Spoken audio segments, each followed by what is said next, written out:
Well, good afternoon. Can I begin by thanking Angela, not only for her kind introduction, but for the vital work she is doing.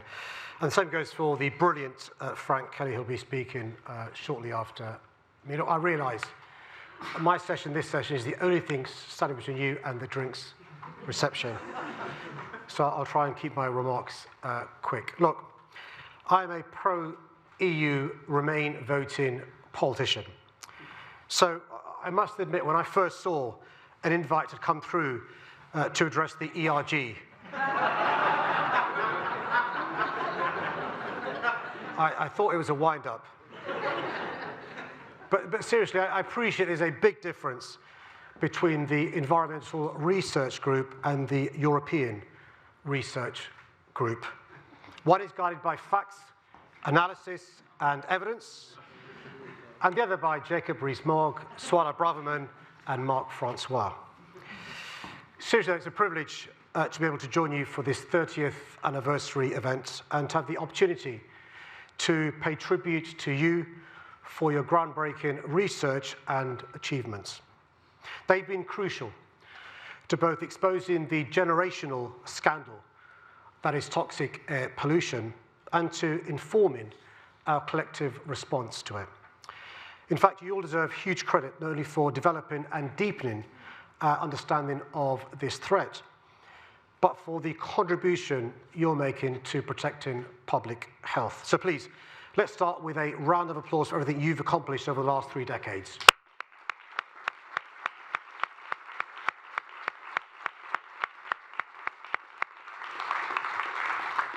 As me, I'm proud that London is home to some of the finest scientific minds and institutions on the planet.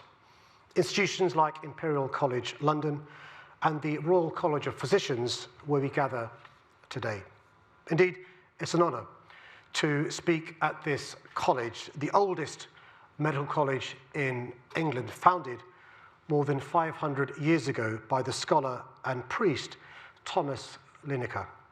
I don't know if he was in relation to Gary, but what we do know about Thomas Lineker is what we know inscribed also on his tombstone, is that he was, and I quote, a detester of all fraud and deceit. And the reason I highlight this, what's on his tombstone, is because I believe that for far too long, an anti-scientific mindset, one hostile to facts and reason, has been allowed to seep into our political culture and public debates. We see it in discussions about a post-truth world and in the dismissal of experts who we've supposedly had enough of. This is a corrosive and dangerous trend that puts dogma ahead of data, ideology above evidence. Undoubtedly, it's symptomatic of a much deeper breakdown in trust in our politicians, political system, and institutions. The reasons for this are too many and varied to explore now. What I will say is I'm convinced that one of the best ways to restore trust is not by turning our back on evidence-based public policy, but by reaffirming our commitment to it. After all, the scientific method has been fundamental to the success of our society and civilization, to driving progress and unlocking prosperity. It spurred mind-blowing medical advances, spawned life-saving vaccines, and been instrumental in shaping strategies and policies that protect public health and extend life expectancy.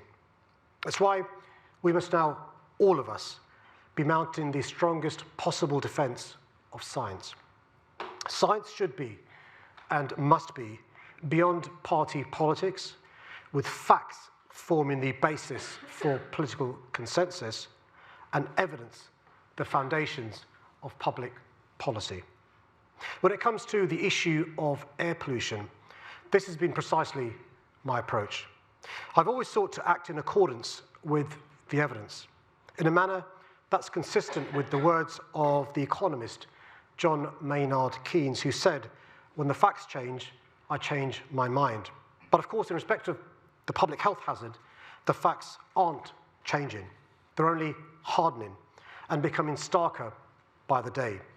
Thanks to your research, we know that around 4,000 Londoners are losing their lives prematurely every year as a direct result of our city's polluted air. And this isn't just a London problem. The government has calculated that air pollution causes up to 36,000 premature deaths each year across the UK. That figure rises to 9 million across the globe. We also know that children are breathing air so toxic it's permanently stunting their lungs, and that it's the poorest and ethnic minorities who have been hit hardest, from cradle to grave. And at every stage of life in between, air pollution is wrecking the health and life chances of our citizens. It's why inaction simply isn't an option. And it's why my administration introduced the ultra-low emission zone. As you know, its impact has been nothing short of transformative. It's helped to cut levels of nitrogen dioxide, something I've learnt is one of the most harmful pollutants in our air, by almost a half in central London, meaning 4 million Londoners are now breathing cleaner air. And it's also helping us tackle the climate emergency by reducing carbon emissions. Now, of course, amid a cost of living crisis, there are some Londoners who have genuine concerns. And this is why I've listened and acted to provide financial support to those who need help to switch to cleaner vehicles. We already had in place the biggest ever scrappage scheme without a penny of support from the government. And last week, I announced a major expansion of the scheme so that anyone receiving child benefit and all small businesses in London will now be eligible for financial support. But unfortunately, there's still a small group who are trying to play on people's genuine concerns about ULEZ expansion. Look, it's right that my policies are scrutinised, and I know not everyone would agree with the ULEZ. But what's not up for debate are the facts and science that my decisions are based upon. So thank you, Frank, and to those of you here today who wrote to the Prime Minister to implore him to support science and to take urgent action to tackle air pollution today. I would end my speech today by an appeal to all of you. Please join me, not only in publicly making the case for ULEZ expansion, but in helping to reshape our political and public discourse so that, like Thomas Lineker, it truly detests all fraud and deceit. Because if recent years have taught us anything, it's that contrary to conventional wisdom, the facts will not speak for themselves. Rather, all of us need to stand up and speak for the facts. When it comes to a policy like ULEZ, data alone may not be sufficient to win some people over. What we can do is speak with our heads as well as our hearts, asking why. If we wouldn't tolerate our children drinking dirty water, should we accept them breathing poisonous air? Asking why, if it's within our powers to prevent it, should we condemn a generation of Londoners to sickness and ill health? And asking why, if such tragedies can be avoided, should children like 9-year-old Ella Adukisi Deborah continue to lose their lives to a plague like air pollution? I've always believed we're at our best when our heads and hearts are aligned. So in addition to continuing your critical research, do please continue to weigh into public conversations and make your feelings as well as the facts known. Because if we all do this, then I'm confident that we can rally Londoners behind this cause and successfully deliver the ULEZ expansion enabling 5 million more Londoners to breathe cleaner air.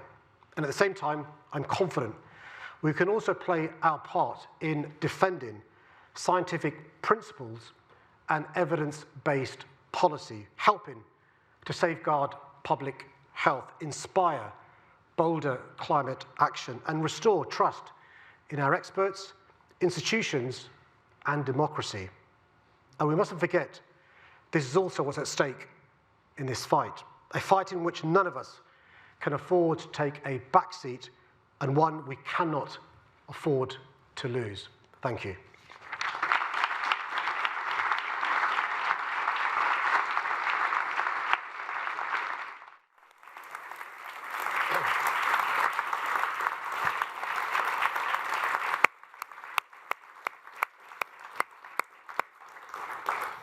Thank you, Mayor Khan, for sharing those thoughts with us and for the compliments that you've given to ERG today. We very much appreciate that.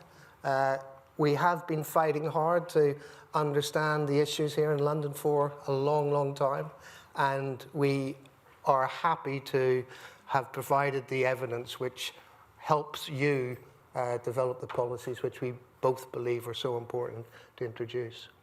So, and thank you very much for your time today. We really do appreciate that your diary is incredibly busy, and to take the time to come here for a little group like ours to just say those words it's very, very important to us. So thank you.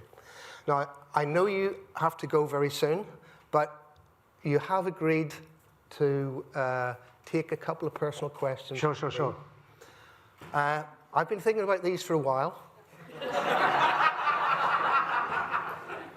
So, we all appreciate that it's really, really difficult for the public to understand the impact that air pollution, this invisible thing, is having on their health.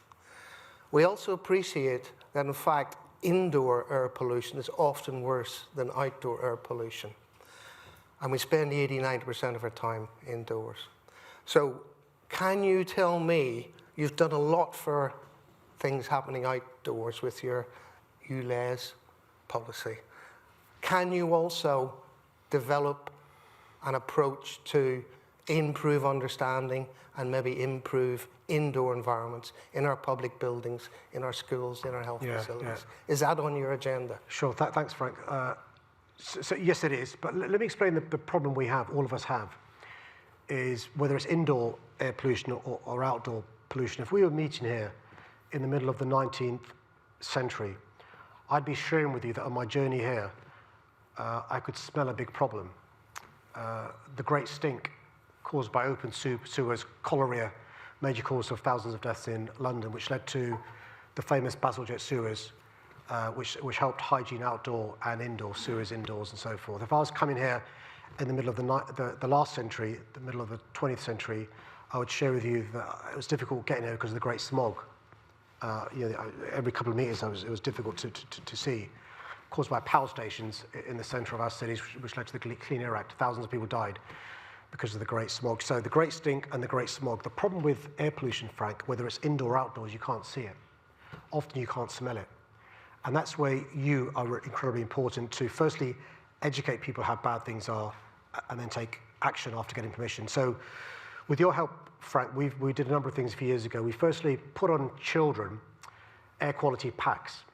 So it measured how bad the air was or good the air was walking from home to school in their home, and those kids that were in cars going from home to school and then inside the school. And it was a eureka moment for the schools and the parents, because they realized the air was often as bad, if not worse, inside their homes and inside the schools. So we've done a number of things to raise awareness and then to take action. And so we've got a certain number of schools doing air quality audits to find out how bad their schools are, indoors as well as outdoor. We've got a pollution hot desk that helps them. But also technology is a wonderful thing when used properly. Certain types of paints, certain types of flooring, certain types of filtration systems, but simple things like where your windows are in a classroom. You can use basic O-level, for those of us of a certain vintage, or GCSE biology those of you who are younger, photosynthesis, planting, greening walls and so forth.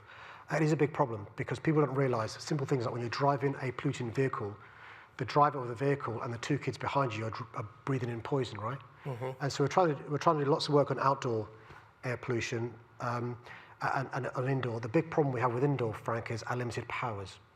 Wood burning stoves, some of the solid fuels being burnt. So we're working with councils. We've set up a task force with councils to try and do more there. One of the things has got to be raising awareness about some of the stuff people are burning indoors. Mm. They don't realise the solid fuels and stuff. And so education is the key here, raising awareness about how bad things are. There are still people challenging, Frank, you'll know this, which I suspect led to you writing the letter with the colleagues. There are still people doubting that around 4,000 people die prematurely because of air pollution in London.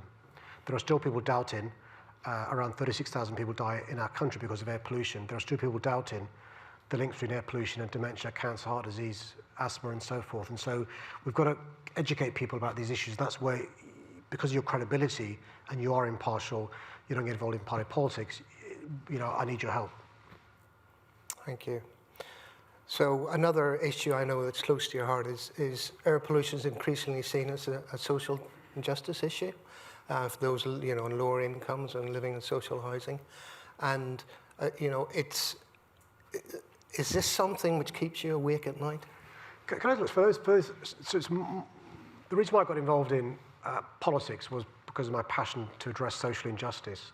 I used to be a human rights lawyer, and my passion there was to address social injustice. But this is the thing that people don't realise. The issue of climate change on a macro and micro level, the issue of air pollution on a macro and micro level is an issue of social justice and racial justice. Why do I say that? So in London, it's those, roughly speaking, half our households don't own a car. Half our households don't own a car. In outer London, where we're expanding the ULEZ to, those who earn below £10,000, more than 70% don't own a car. Those who earn between 10,000 and 20,000, 54% don't own a car. Those least likely to own a car suffer the worst consequences of air pollution. So it's an issue of social justice. But also, I'm afraid, because of a variety of reasons, poorer Londoners tend to be black, Asian, minority ethnic Londoners and tend to live on main roads where there's the worst quality air. And so, black Londoners, Ella being one example, the 9-year-old child who lost her life in 2013, disproportionately suffer worse quality air. So if you're passionate about tackling air pollution for a variety of reasons, your motivation could be science or because you care about health consequences, you also address a social injustice and a racial injustice. And the point I've made to Frank privately on a number of occasions is some people may have genuine concerns about our policies. Let's work with them to address their concerns. But latching onto those people with a genuine concern are political opponents, conspiracy theorists, COVID deniers, anti-vaccine people, climate change deniers. They believe in some other theories, and they're latching onto this. They're a minority making a lot of noise. I call them the vocal minority. There's a silent majority who want to address this health crisis, this environmental crisis. And if they knew, not only is this a health crisis, but it's actually an issue of social injustice and racial injustice, we could bring them on side in relation to this really important issue. But here's the problem. Around the world, a number of progressives are hesitant to take action on green issues, air pollution issues, because they think they're unpopular.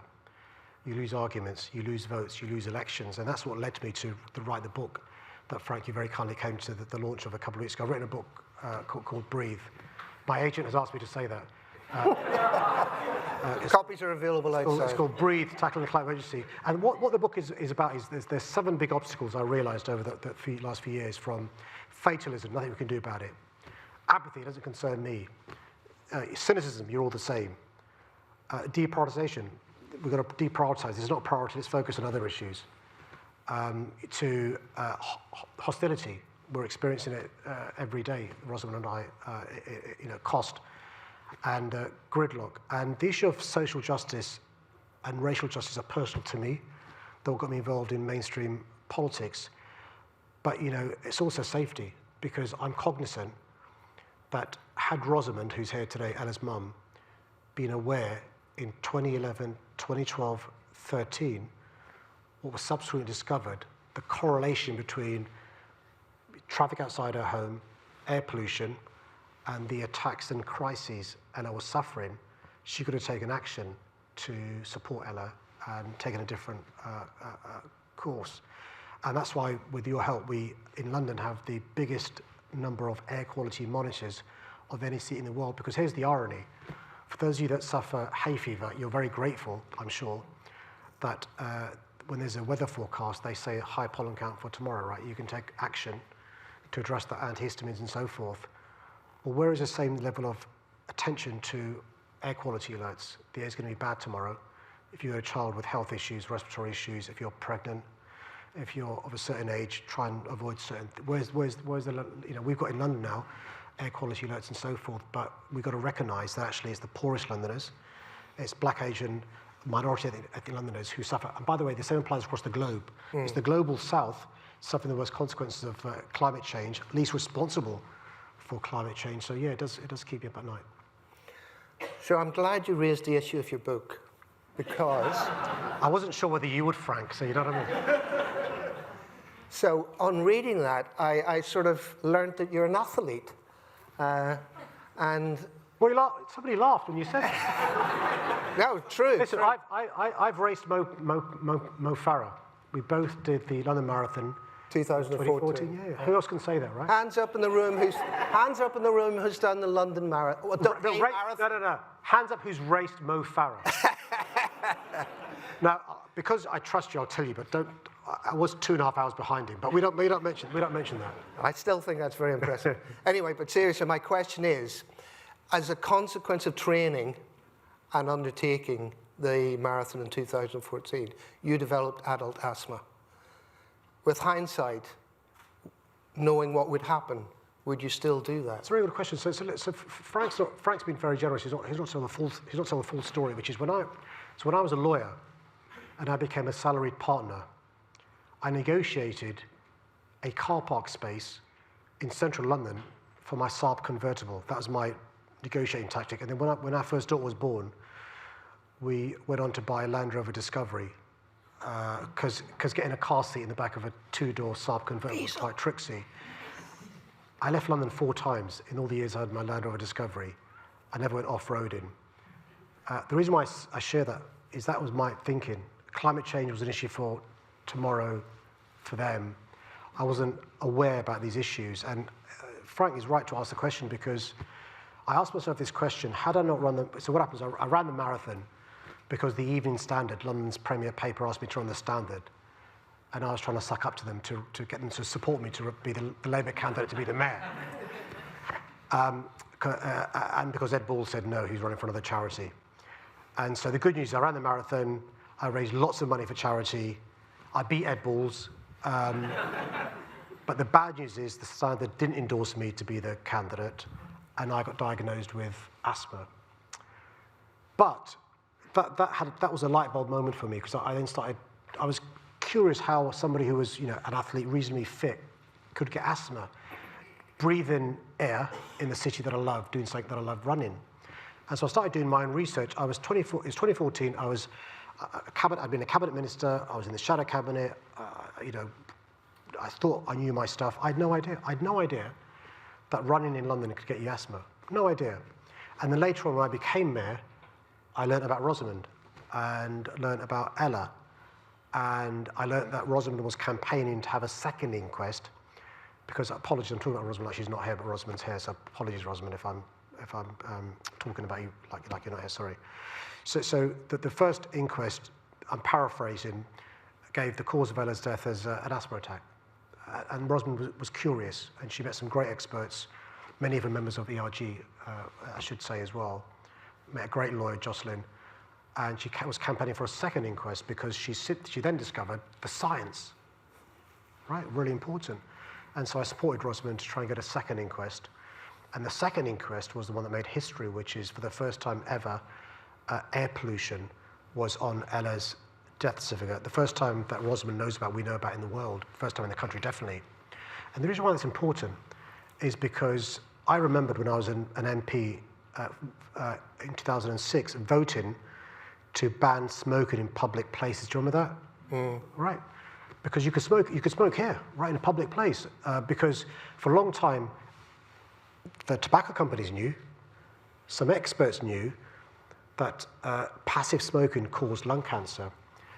But who remembers Roy Castle? Roy Castle was Guinness Book, the record breakers, but also was a trumpet player. And for 30 years, he was playing in working men's club, never smoked a cigarette a day in his life, got lung cancer from passive smoking.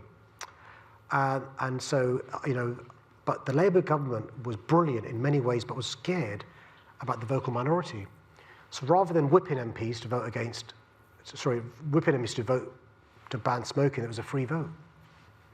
And I voted to ban smoking in public places, but no idea, because I was aware of Roy Castle, no idea about air pollution and asthma. And so I've got to be honest about two things. One is, I'm not sure if I'd be as passionate about this issue if I hadn't been diagnosed with asthma, because that began my journey to find out about it. But also, had I not met Rosamond, because Rosamond is somebody that has become a friend, but she humanized the issue. I mean, you guys are great. I've said nice things about you. But sometimes you've got to humanize your research, right? You've got to humanize the work you're doing. And Rosamond's given me permission in a nice way to use Ella's case to explain the consequences. Because you know what? Even now on death certificates, when it comes to lung cancer, they don't mention smoking. And so when it comes to deaths, premature deaths linked with air pollution, or asthma, dementia, cancer, heart disease, nobody talks about air pollution. And so I probably would because I wouldn't have been as passionate had I not been diagnosed, I probably would still run the marathon, even though the standard didn't endorse me, because I got to meet Rosamond and find out about Ella, and hopefully make a small difference. And the great thing is this, Frank, I'll say this to colleagues around this room, there are great mayors in great cities across the world looking to London in relation to this issue. And if we don't succeed, they're going to get nervous, and they're not going to be as passionate about this issue. And that's why we've got to win the argument. We've got to make sure that ULEZ expansion lands well, because 30 years ago, politicians were denying climate change. They can't anymore, so they don't deny it, they delay taking action. You can be a denier, a delayer, or you can be a doer, and I want London to be doers. Thanks. That was a very honest answer, I think. And even though your own health has suffered, I think the health of a major city is benefiting from it. So final thought, final question. There's a couple of important elections coming up next year. There's only one that matters. Well, not in my question. That's mine, by the way. So you're already on record to say that you're going to run for a third term. But my question to you is, if you were involved in the other election and you were elected PM for the day, what would you do? What would be the most important thing to do to improve, well, I assume, people's health? So a number of things the next Labour government's got to do, which is firstly, look. So if you look at what's happening in America, President Biden's passed this Inflation Reduction Act, massive investment in the green economy, massive subsidies to innovation, technology, renewables. It's the 21st century of the New Deal. So I'd want, if I was Prime Minister for the day, massive piece of investment in this area. Our version of the Inflation Reduction Act in the UK. Second thing is pass Ella's law. So what Rosamond's trying to do is to try and get our government to accelerate action. So rather than wait until 2040 to bring our air within the WHO limit by 2030. So don't write off a generation. Try and do it now. Third thing is to devolve more powers and resources to leaders of cities and regions. We know our community is the best. Give us the powers and resources to do so. That's the business. The pleasure is I'd nationalise Liverpool Football Club because listen, the only way my team can compete with Man City is with a serious injection of money. And so just like City's owned by the Emiratis, I get Liverpool owned by the government, and we could win the Premier League again, which is really important. A typical politician, I give you one opportunity and you take four. Mayor Khan, thank you very much. It's a pleasure. Good being here. Thank you.